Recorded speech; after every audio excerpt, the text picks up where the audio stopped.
A video was posted on TikTok showing a man kicking and hitting a dairy cow in what appeared to be a breeding barn. And Shiman Prefectural Police began an investigation on suspicion of violating the animal welfare law animal abuse. The animal was repeatedly kicked 4 times.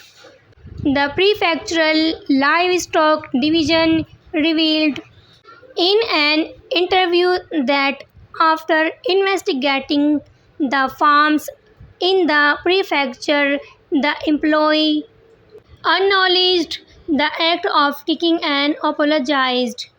A male ranch employee apologized, saying, "I am very sorry, there are at least 2 videos."